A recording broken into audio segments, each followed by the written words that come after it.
그래서 11장 38절 말씀에 보면 이 세상에 있는 성도들, 이 로마에 있는 성도들을 향해서 뭐라고 말하냐면 세상이 감당하지 못하는 사람들이라고 말하고 있어요. 세상에 온갖 종류의 핍박과 압박과 억압을 주어서 그들의 믿음을 파괴하고 그들의 믿음을 없이 하려고 하지만, 그러나 그 믿음이 놀라운 능력과 힘이 있어서 그 사람들이 그 모든 세상의 권세와 세상의 능력을 다 뛰어넘어 버리는, 다른 차원으로 가버리는 주인공들이 되었다는 말입니다.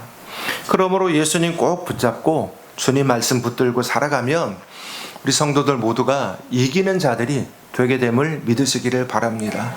최근에 우리가 새벽 기도 시간에는 에스겔서 말씀을 보고 있는데, 다른 선지서에서도 곳곳에 있지만 에스겔서 말씀에서도 남은 자라고 하는 말씀들이 나와요. 남은 자. 그 남은 자가 누구냐? 이미 이 에스겔서 바탕의 내용의 이 분위기가 이 망해가고 있는 남유다 왕국을 바라보면서 이미 절망적인 상황이에요. 하나님이 버렸어요, 그 나라를. 그러니까 백성이나 이 나라의 소망 하나도 없지만, 그러나 그 중에도 왜 그렇게 됐느냐? 이들이 우상 숭배하고 하나님 버렸으니까. 그래서 다 나라는 망하고 성전은 파괴가 되고 백성들은 포로돼서 다 붙들려가고 끌려가게 될 것이지만, 그러나 그 중에서도 하나님을 끝끝내 붙들고 있고 포기하지 않는 몇몇의 남은 자들이 있다는 거예요. 소수의 사람들이 있다는 거죠.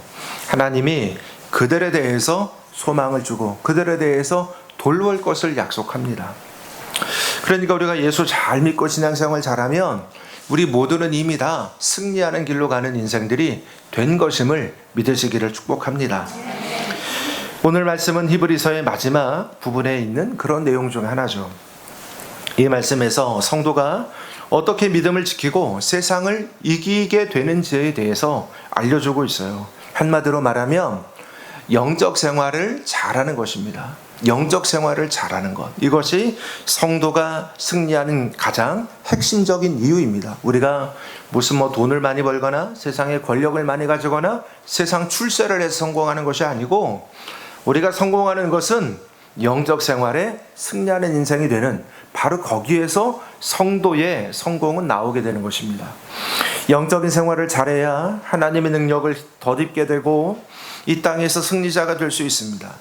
그래서 성도는 영성 생활의 중요성을 우리가 늘 잘 기억하고 살아야 할 줄로 압니다. 왜 그러냐? 왜 그러면 영성이 중요하고 영이 중요하냐?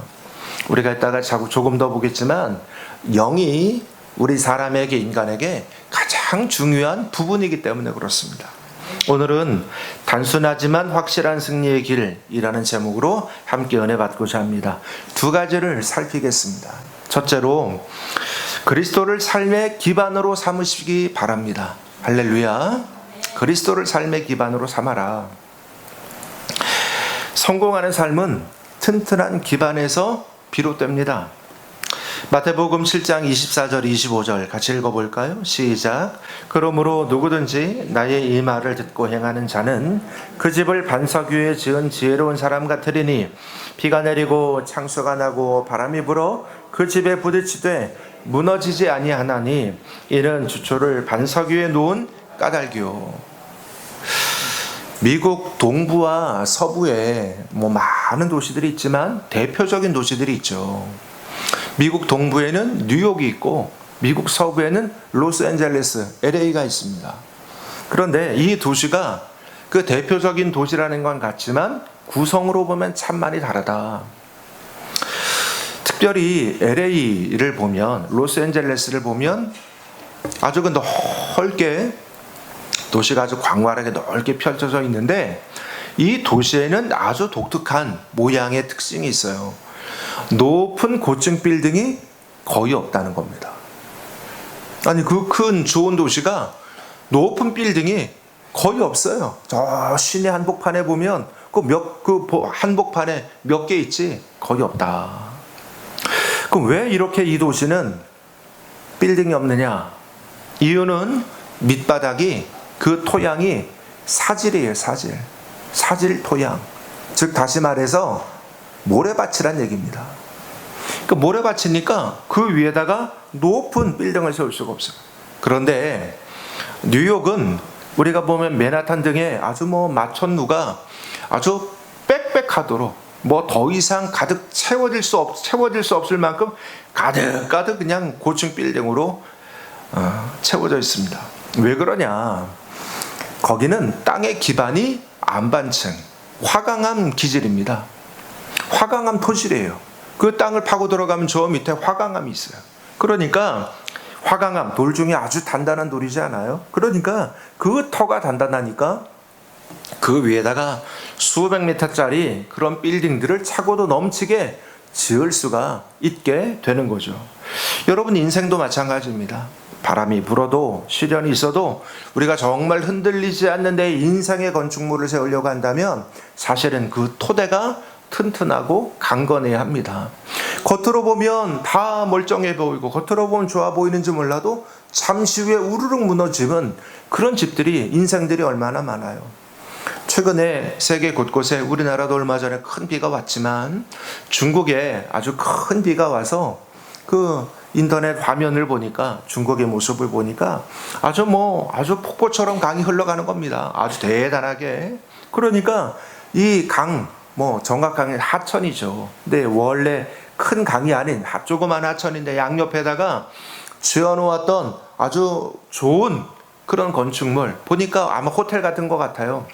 큰 그런 건물들이 주르륵 질비하게 서 있는데, 그렇게 멋지게 서 있는 콘크리트 이 건물인 이 호텔도 그 강이, 그 하천이 물이 불어나서 막 그냥 노도처럼 흘러가니까 그 옆에 있는 땅을 파먹더니 기반이 없어지는 거예요. 그 건물의 기반이, 기초가 다 쓸려 내려가는 거예요.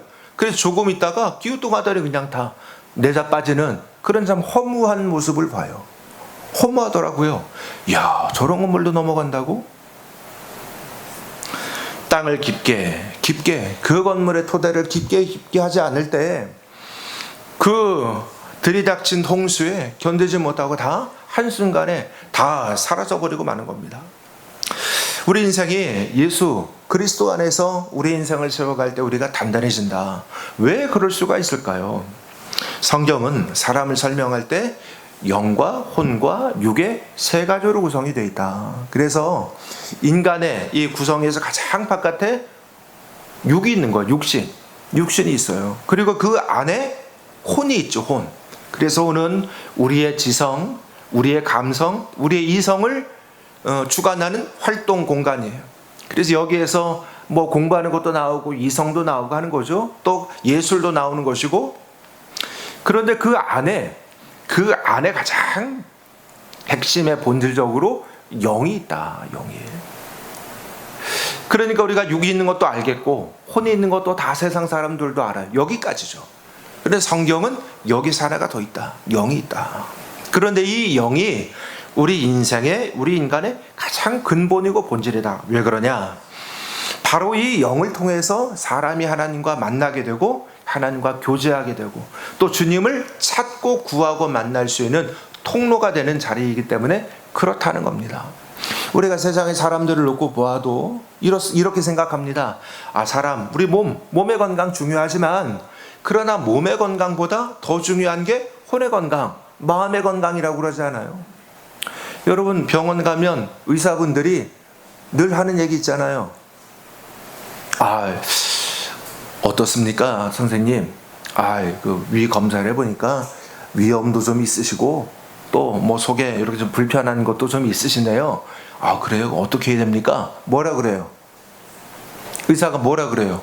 그러면 스트레스 받지 마시고 마음 편안하게 하시고 일에 너무 이렇게 곤란한 거 가지 마시고 마음 편안하게 하시라고. 무슨 소리예요? 내 마음에 평안이 있어야 육신에도 병이 오지 않는다는 거예요. 여러분 경험하잖아요. 여러 가지 강한 스트레스를 우리가 아주 그냥 집중적으로 받는 어떤 일들이 생겼어요. 조금 있으면 몸에도 문제가 생겨요.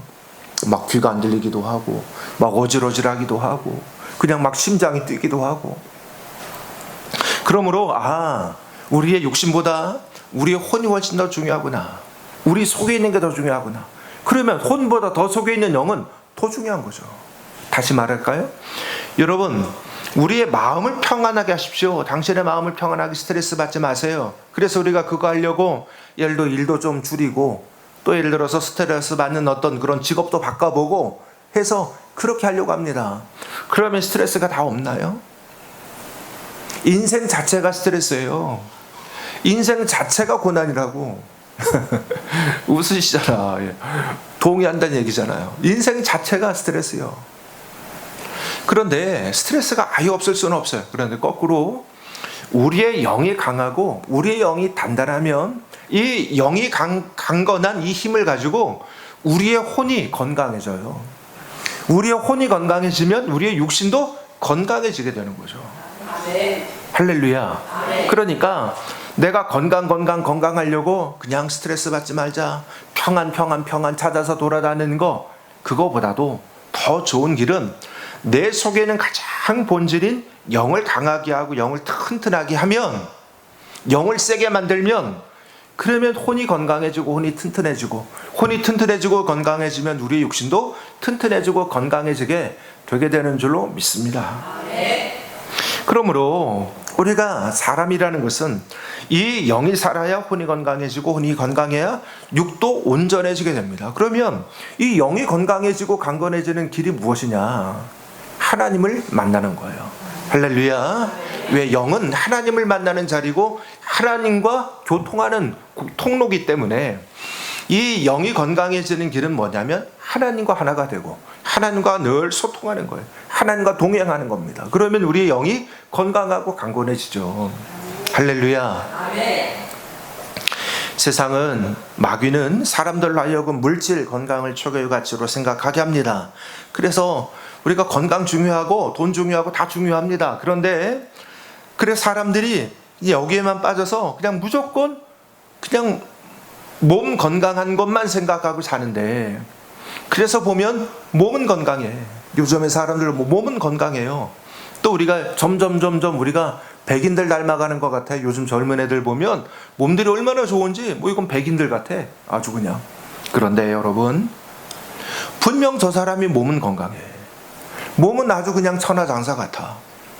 그런데 이야기하고 같이 함께 대화하다 보면 이 친구 속에 있는 사람이 썩었어요. 이 사람의 혼이 썩었어. 그 사람의 영은 말할 것도 없고. 왜? 하나님도 안 믿으니까. 그의 혼이 썩어 있는 거예요. 지금 속이 썩어 있는데 겉으로만 뺀질뺀질하게 포장하고 있는 겁니다. 아니, 그 속이 지금 다 썩어 나가가지고 악취가 나는데 그 위에다가 보자기로 그럴듯하게 덮어놓고 있는 거예요.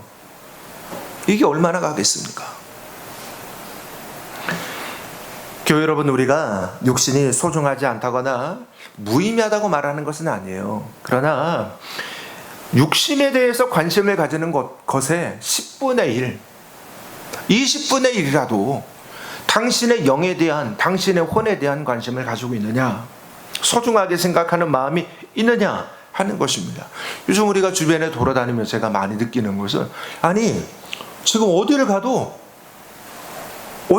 가봐도 그냥 가는 데마다 요즘은 헬스클럽이라고도 안 하잖아요. 피트니스? 뭐라 그래? 무슨 짐? 무슨 짐이라 그러지? 헬스클럽 뭐 하는데 뭐 짐이라 그러나 그냥? 온 가득해요. 제 마음의 걱정은, 아니 저 많은 것들이 다 운영이 되나? 저 많은 이 헬스장들이 다 운영이 되나? 염려가 돼. 관계없는 제가. 그만큼 사람들이 다 육신의 건강에 관심을 가지고 있다. 그런데 당신의 영에 대해서 그만큼 관심이 있어요? 예수 안 믿으니까 그럼 좋아요. 당신들의 혼에 대해서라도 관심이 그만큼 있느냐? 껍데기, 우리가 가진 이 껍데기가 제일 먼저 썩어지는 겁니다. 아무리 가꿔도 나이가 50대고 60대 보세요. 어쩔 수 없잖아요. 그래도 건강합니까? 좋습니다. 70대고 80대 보세요. 어쩔 수 없잖아요. 우리 인생에서 진정으로 하나님을 알고 주 안에서 승리해가는 인생이 되시기를 기원합니다. 예수 믿으면 영이 잘 된다. 정말입니까? 성경에 있는 말씀들을 우리가 들어봅시다. 요한복음 1장 12절 같이 읽겠습니다. 영접하는 자, 곧 그 이름을 믿는 자들에게는 하나님의 자녀가 되는 권세를 주셨으니, 예수 믿으면 하나님의 자녀가 되는 권세가 있다. 요한복음 10장 28절 시작. 내가 그들에게 영생을 주노니 영원히 멸망하지 아니할 것이요 또 그들을 내 손에서 빼앗을 자가, 우리에게 주신 이 자녀된 권세, 자녀된 생명을 누구도 뺏어갈 수 없다. 하나님이 주신 걸 누구도 못 빼앗아간다. 요한일서 5장 4절 무릇 하나님께로부터 난 자마다 세상을 이기느니라. 세상을 이기는 승리는 이것이니 우리의 믿음이니라. 믿음 있는 사람은 세상을 이긴다는 거예요. 할렐루야. 그러니까 성도가 세상을 이기는 것은 우리가 돈으로 육신으로 이기는 것이 아니고 믿음으로 이기는 겁니다.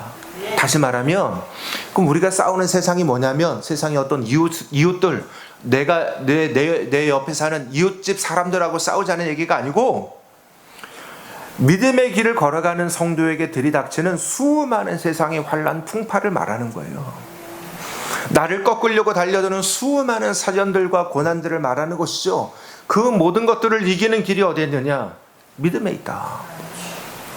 정리하면 예수 안에 있는 사람은 단단한 사람이 되는 것입니다. 할렐루야. 우리 성도들 예수 믿어 단단해진 줄로 믿으시길 바랍니다. 여러분의 인생이 단단해졌고 또 지금도 계속해서 더 단단해져 가고 있는 줄로 압니다. 우리가 단단하지 않으면 이 시대를 살 수가 없어요. 우리가 단단하지 않으면 이 시대를 견딜 수가 없어요. 살기 좋아지는 시대인 것도 맞지만 육신적으로는, 그러다 정신적으로도 우리가 살기 좋아지는 시대입니까? 이 시대가? 오히려 더 많은 스트레스와 더 많은 어떤 이런 압박이 얼마나 많은 그런 시대를 우리가 살아가고 있어요. 예수님을 내 삶의 기반, 토대로 삼아서 여러분, 우리가 정말로 단단한, 내 안에 단단함이 있는 사람이 돼서 우리 성도들이 여러분의 인생에서 승리자가 되시기를 주님 이름으로 축원합니다. 두 번째, 예배로 승리자가 되시기를 기원합니다. 예배로 승리자가 되고 예배의 승리자가 되십시오. 예배는 단지 종교 행사가 아닙니다. 예배는 하나님과 내가 연결되는 생명선입니다. 또한 우리가 주님과 함께 예배하는 것을 우리 영이 기뻐하고 주님도 우리를 기뻐하세요.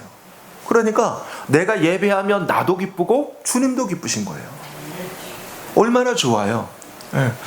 우리가 무엇을 해서 주님을 기쁘시게 할 수 있겠습니까? 그런데 예배하면 주님이 기뻐하신다.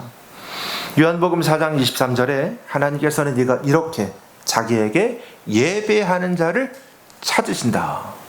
누구를 찾으시냐? 주님은 똑똑한 사람, 권세 많은 사람, 뛰어난 사람, 잘난 사람 찾는 것이 아니고 예배하는 사람을 찾으십니다. 할렐루야. 왜 그러냐? 하나님 안에서는 똑똑한 사람이 없어요. 하나님 앞에서는 잘난 사람이 없어요. 우리가 세상에서야 잘났고 똑똑하고 권세 있고 뭐고 다 하죠. 그래가지고 세상에서 다 키재기 하잖아요. 누가 더 키가 크냐고. 그런데 이 모든 것들이 다 도토리 키재기예요. 하나님 앞에 서면 아무것도 아닌 거예요. 아무것도 아닌 거. 그래서 하나님이 누구를 기다리고 누구를 찾으시느냐? 예비하는 사람을 찾으시고 예비하는 사람을 귀히 여기시는 줄로 믿습니다. 히브리서 11장 6절 보면 읽어볼까요? 믿음이 없이는 하나님을 기쁘시게 하지 못하나니 하나님께 나아가는 자는 반드시 그가 계신 것과 또한 그가 자기를 찾는 자들에게 상 주시는 이심을 믿어야 할지니라. 하나님을 기쁘게 하는 것이 믿음이라 그랬어요. 이 내용을 보면. 그리고 하나님을 기뻐하는 게 믿음. 그러면 이 믿음, 하나님을 기쁘게 하는 믿음의 구체적인 내용이 뭐냐? 두 가지가 있는데, 하나는 반드시 그가 계신 것과, 이걸 믿어야 된다는 거예요. 또한 자기를 찾는 자들에게 상 주시는 것. 그러니까 1번은 하나님이 계시다는 것을 믿는 것이고, 2번은 주님이 상 주시는 분, 하나님 앞에 잘 믿음 생활하는 사람에게 상 주시는 분인 것을 믿어야 한다. 여러분, 예배가 무엇입니까? 하나님을 찾는 거잖아요.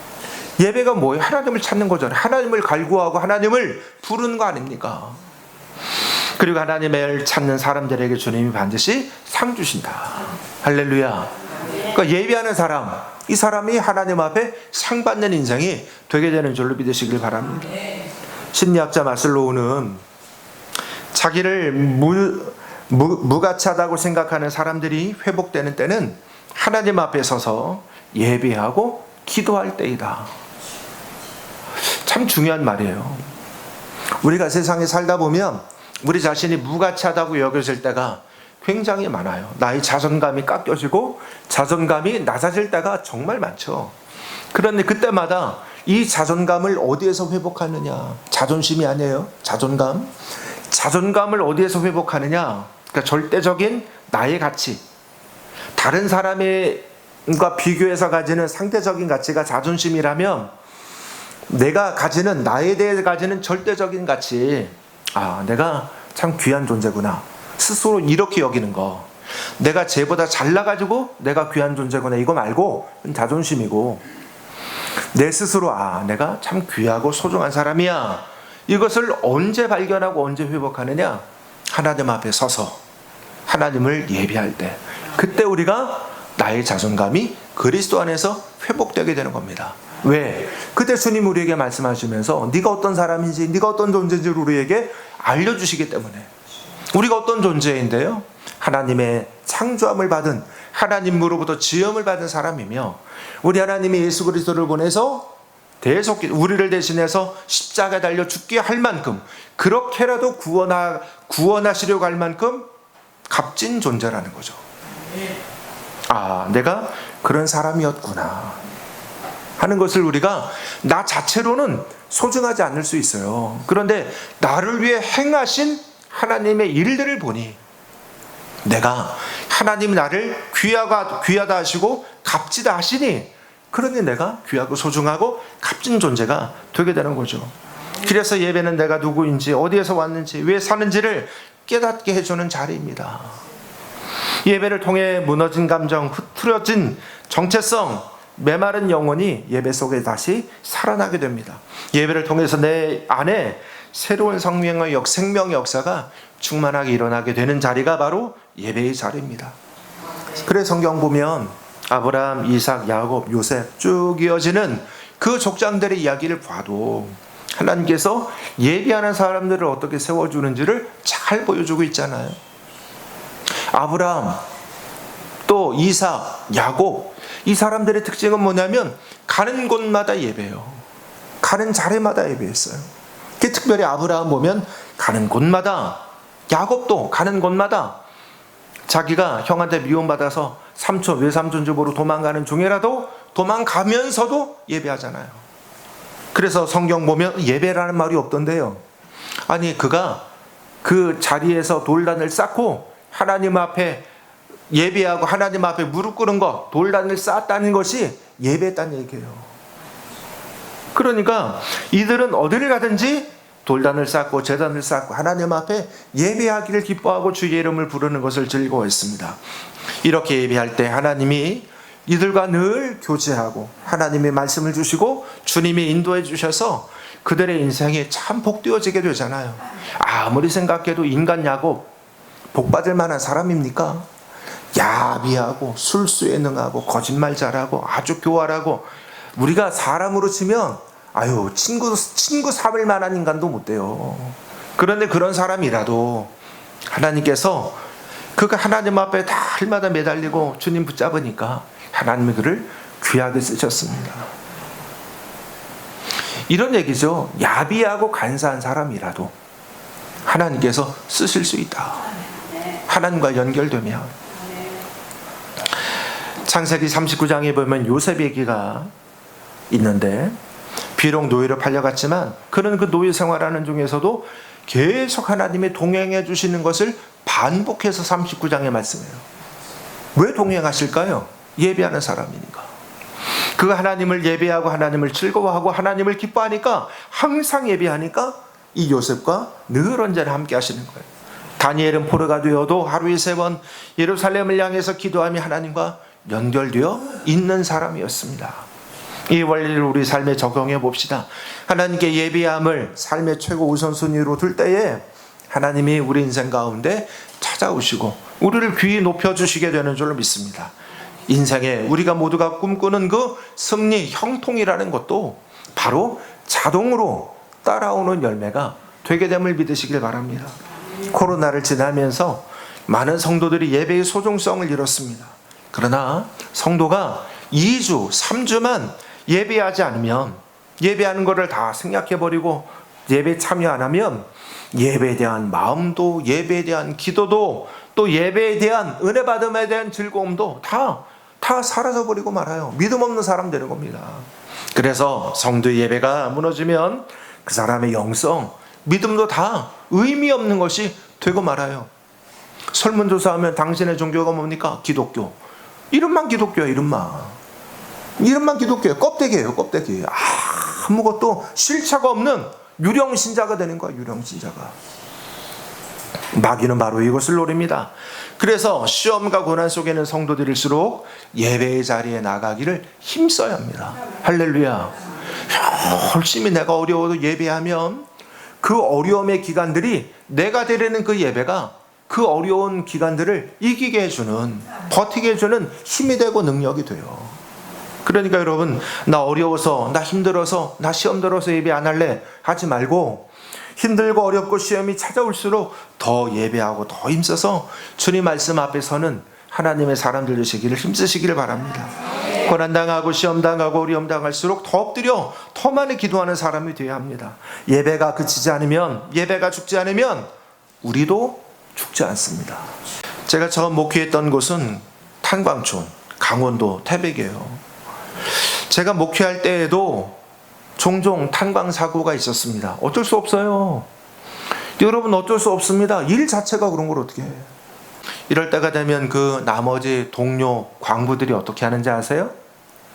초인적인 힘이 나와요. 이분들이. 그분들이 3교대 합니다. 3교대. 그러니까 8시간씩 돌아가면서 24시간 하는 거예요, 일을. 그런데 그러니까 다 퇴근하고 집에 돌아가던 사람들 다 연락을 이제 다 하죠. 그러면 자다가도 벌떡 일어나서 다 나옵니다. 왜? 자기 동료가 그렇게 됐다는 얘기를 듣고 다 나와서 다 누가 뭐라고 하지 않아도 다 나와서 어떻게든 이제 막힌 거 다시 뚫고 그 동료를 구하러 들어가는 거예요. 그런데 이게 되게 위험한 작업이에요. 무너진 자리가 또 무너질 수 있잖아요. 목숨 걸고 해야 돼요. 그런데도 그렇게 합니다. 왜? 자기도 그 어려운 걸 알고 그 위험을 늘 짊어지고 사는 인생이잖아요. 그러니까 자기 동료가 그런 것에 대해서 마음이 아픈 거야. 열심히 해요. 그런데 이제 전문가들이 추정을 하죠. 여기 이렇게 무너졌는데 지금 안에 지금 이제 음식도 없지만 물도 없지만 없을 거고 공기가 특별히 없어서 오래 못 갈 것 같다. 며칠을 한 3일 안에 구해내야 됩니다. 4일 안에, 5일 안에 어떻게 해야 됩니다. 라고 얘기하는 전문가들이 있어요. 그런데요, 놀라운 건 그렇게 해서 끝끝내 다시 이제 파고 들어갑니다. 시간이 오래 걸리죠. 때로는 10일, 때로는 그 이상의 시간이 걸려서 드디어 뚫고 들어갔어요. 안 죽은 거야. 살아있는 거야. 얼마나 감사해요. 그런데 이럴 때, 그런 상황이 됐을 때 정말 더 기적적으로 오래오래 살아남는 기간이, 그 때가 언제냐면 어떻게 길은 다 막혔는데 통신이 될 때예요. 통신이. 그 안에와 바깥에가 전화가 있거든요. 그 어떤 전화선이 연결이 하자가 안 끊어져 가지고 전화가 되는 거예요. 그래서 전화가 유선전화, 핸드폰 말고 그들 탄광이 전화선. 그래서 이제 그 통화가 돼. 그러면 이 사람들은 훨씬 더 오래 삽니다. 지금 상태가 어떠냐? 어떻게 죽을 지경이지. 공기는 있느냐? 어떻게 해요? 공기가 없지. 물은 있느냐? 가지고 온 것밖에 없지. 그러니까 상황이 너무너무 안 좋은데, 그런데 그래도 물어봐 줄 때 어떠냐? 졌더냐? 괜찮냐? 야, 우리가 파고 지금 다시 뚫고 있다. 힘내라. 힘내라. 곧 된다. 뭘 곧 돼? 한참 아직도 멀었는데, 끝이 안 보이는데, 그래도 말을 곧 된다. 조금만 견뎌라. 조금만 견뎌라 하면 그 사람들이, 그 안에 있는 사람들이 그 절망감 속에서도 그 이야기 하나의 소망을 가지고 견뎌서 나중에 다 이제 구출돼서 나올 때 보면 뭐 피골이 상접하죠. 완전 거짓골이 됐죠. 눈도 다 막 가립니다. 깜깜한 데 있다가 화난 대로 나오면 눈 실명한다잖아요. 눈이 상처당한다잖아. 그래서 다 눈도 가리고 나오는데 그래도 살아나와. 성도가 하나님과 통신망이 살아있으면 여러분 그 성도는 죽지 않습니다. 그리고 이 통신망이 뭐냐? 그게 예배예요. 할렐루야. 그런 우리가 예배에 최선을 다해야 되지 않겠습니까? 요셉도 다니엘도 그리고 초대교회 성도들도 무너지지 않았다는 것은 그들이 예배의 사람들이 되었기 때문입니다. 노예로 팔려갔을 때, 하나님을 신뢰하고 의지할 때 결국 다 일어서는 인생이 되게 된 줄로 믿습니다. 그래서 우리가 이 땅에서 승리하는 길이 뭐냐? 예배하고 주님 붙잡는 것에 온전히 힘쓰는 것입니다. 8절을 보면 읽어볼까요? 시작. 예수 그리스도는 어제나 오늘이나 영원토록 동일하시느니라. 변함이 없다는 얘기죠. 2000년 전이나 지금이나 다 똑같으시다. 2000년 전에도 놀라운 기적을 일으키신 하나님이 이제 오늘 이 시간에도 우리를 함께 하시고 지켜주시고 붙잡아 주셔서 하나님의 일들을 이루어 주실 것이다. 12절을 보아도 죽기까지 우리를 사랑하신 분이라는 것을 알려주고 있어요. 우리가 이 예수님의 이름으로 예배할 때 나를 이기고 세상을 이기는 은혜가 임하게 되는 줄로 믿습니다. 미국 사람들이 참 존경하는 벤자민 필랭클린이 수많은 좋은 말들을 남겼죠. 그 중에 하나, 개미처럼 한마디의 말도 하지 않으면서 능숙하게 설교하는 존재는 없다. 다른 거 다 잘하는 거 없어도 한 가지 성실하게 최선을 다하는 그 개미가 우리에게 너무나 중요한 교훈을 준다. 우리 성도 여러분, 우리가 세상에서 세상적으로 1등하지 않는 인생이 돼도 돼요. 꼴등하는 인생이 되면 어때요, 세상에서. 그러나 우리가 다른 거 잘 못하더라도 하나님 앞에 예배하는 것에서는 최선을 다하고 최고의 노력을 다하는 우리 성도들 되시기를 주님의 이름으로 축원합니다. 왜? 예배가 성도의 능력이고 예배가 성도의 힘이기 때문에 그렇습니다. 하나님께 진정으로 예배할 때 영적인 은혜를 받아 삶의 힘을 얻고 새로워져서 능숙하게 이 세상을 이겨가는 사람이 되게 되는 줄로 믿습니다. 예수 믿고 신앙생활하는 것도 즐거움이 언제냐? 예배의 은혜 받음으로 우리가 신앙생활에 즐겁습니다. 내가 혼자 성경 읽는 것도 기쁘고 감사한 일이지만 그러나 그것과 비교할 수 없는 기쁨이 뭐냐? 예배를 통해 은혜 받는 것이에요. 예배를 성공적으로 드림으로 힘을 얻고 하나님의 뜻을 깨닫고 다시 우리 안에 주님 주시는 능력으로 충만한 우리 성도들 모두가 되어지기를 예수님의 이름으로 축복합니다. 성도의 힘이 어디 있고 성도의 승리의 길이 어디 있느냐? 예수 그리스도를 삶의 기반으로 삼는 것. 또 하나는 우리가 예배하는 것. 예배의 승리자가 되는 것. 우리 성도들이 이 두 가지 우리 인생에 잘 적용해서 하나님 앞에 온전한 승리자로 아주 단단하게 서시기를 주님 이름으로 축원합니다.